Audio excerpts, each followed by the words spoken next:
believe what's happened with the English Defence League has happened. I believe the debate has had to be had, and I believe that for the last 4 years, I've seen it as part of the solution. I believe that underswell and the feeling has had to get out there. I've then become of the belief that progressive, instead of being part of the solution, it may become part of the problem, which is not what I want. I'll first of all apologise for the fact that what I've represented and said has not resonated individually with Muslims. I don't hate Muslims. I've said the whole way through this, I don't hate Muslims. And ourselves, we're both singing off the same hymn sheet. From Luton Town, it's a completely multicultural town, and from the day one in the English Defence League, we wanted to embrace everyone, all colours and all creeds. I have a passion to combat Islamist ideology, and I said it earlier, I want to lead a revolution against that Islamist ideology. I don't want to lead a revolution against Muslims. I don't hate Muslims. And I went away for 18 weeks in October. And during that time was the first time I'd had out in the English Defence League in 3 years. And it's quite a chaotic life, to say the least. It has been chaotic with death threats or violent assaults or arrests. It's been chaotic. And then when I was away for 8 weeks, I was consulted with the family, given time to evaluate everything, think about everything, think about where I was going. I thought about how I neglected my wife, my children, my family. And I also thought about, what do we want? What is it we want? People keep saying, well, you're doing this, which we are doing, and I still maintain. Each time we're doing demonstrations, it's a cry for help from the English. It's like, there are problems. We're not going to solve these problems by pretending they're not there. And quite frankly, that's what I've seen, everyone burying their head in the sand.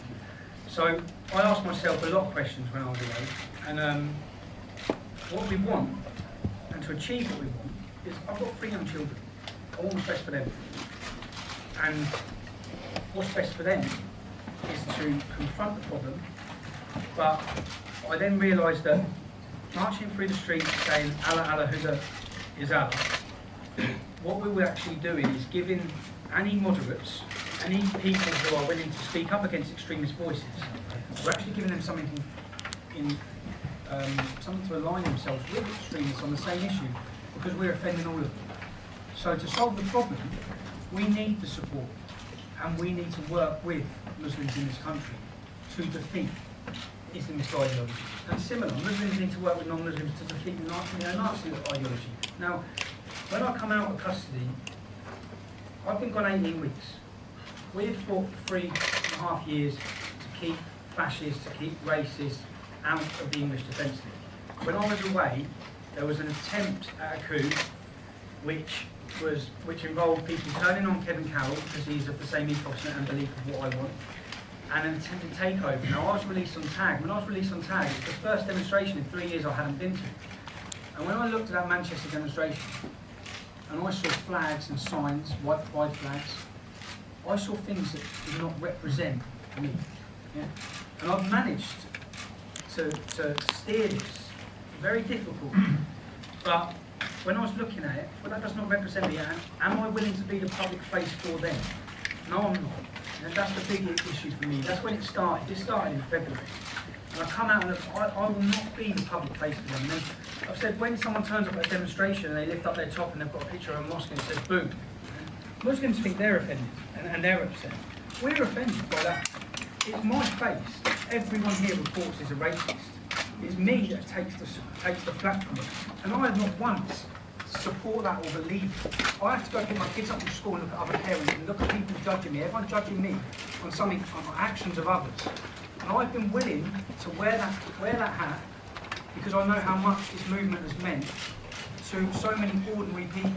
A lot of people want to tarnish all English Defence League supporters as extremist Nazis. They're not. Okay, the English Defence League, I've met the best people I've ever met in my life in the movement. And I believe they're discriminated against and found us wrong because they're working class. And there hasn't been of this. And the biggest part of this which was hitting me so hard, is that I'm going to take that away from them. And so many people are going to feel let down from that. And there was another demonstration recently in Portsmouth, so that's come out. I've made the decision, I told my family, which was the biggest relief they'd ever heard, that I'm leaving English Defence League. When I looked at that, and I thought, I've gone, and not just for these people back at our demonstration that I've been fighting to keep out, they've actually been invited. for this call for unity with the far right. Something I've never stood for and I wouldn't stand for. And then from there, I've made the decision, and I didn't get involved with the English Defence League, and then Charlie Lee Rigby was brutally murdered. And it was at that point that I thought, you know what, everything went out the window for me. It was, again, passion took over, and everything took over, where I threw my life straight back into it. And for people to say this is easy, you'll hear many people say, oh, you were looking for the easy way out. This isn't easy. And the easy way out would have been to leave the English Defence League. Sitting here with these lads here, this ain't the easy way out for me. I'm going back to working class communities that are going to feel let down, and I've got to face them. And I can face them in the conscience that what I'm doing is the right thing. And what I'm doing, I believe, is a step in the right direction, not the wrong direction. And I'm not denouncing the fact that I wish to oppose Islamist ideology. And we have a passion, we both have a passion. I despise Nazis as much as I despise Islamists. And anyone who's watched for the last 4 years, although it hasn't been reported, we've set fire to swastika flags. I get as many threats from neo-Nazis. I've had them come into my hometown and attack me in my local pubs. So I've tackled it, and I wish to continue tackling and highlighting that problem, because what they've done is what we've tried to build with the English Defence League is a credible voice to combat it. They ruin everything. Because the minute a bottle thrown, the minute racism is heard, no one's listening to our message of what we're trying to say, which is why so many Muslims out there automatically, when I see them, think I hate them. They think I hate them. I don't hate them. I don't hate them at all. But at the same time, I want to combat Islamist ideology. I'm not going to shy away from talking about issues that need to be spoken about. And that's where I'm at. Lee Rigby was killed. Moving on from that, there was a demonstration in Portsmouth where, again, I couldn't attend. To be honest, it's unsustainable for me to attend every demonstration with my family. I have 3 young children, I've neglected them enough, and the minute I don't attend, these rogue elements are back. Not just are they back, recently in Portsmouth, these splinter groups were giving speeches. Now, my decision then come that I don't want to be a public face for that. It's beyond my control. There's demonstrations being called in certain cities. In Bristol, I'm not in support of some of these demonstrations, and I'm not willing to be the public face for it. I also, then, in the middle of all this, I was on a journey with the BBC in a programme called When Tommy Met Mo. And when I met Mo Ansar, again, it strengthened my belief in what I do and what I say. It strengthened my belief in the fact that I met a representative who was supposed to be in charge of interfaith, who was an apologist. And he was apologising, and he did not accept one of the problems. In that documentary, I come across Osama. I went away. I'd already known the work Quilliam were doing for years. I'd read the reports and the policy change they'd brought about from tackling violent extremism to tackling non-violent extremism. For the last 4 years, I've said I'm not worried about the violent Muslim extremists on the streets. My problem is with the Islamist extremists that are working with our councils across the country. In my hometown, my representative of the Muslim community is an Islamist. So that was my problem. So when I saw the policy change they brought about, and then when Majid come and spoke to Mo Ansar, he put it on the table to Mo Ansar and picked him at all his faults, which I didn't expect any Muslim to do.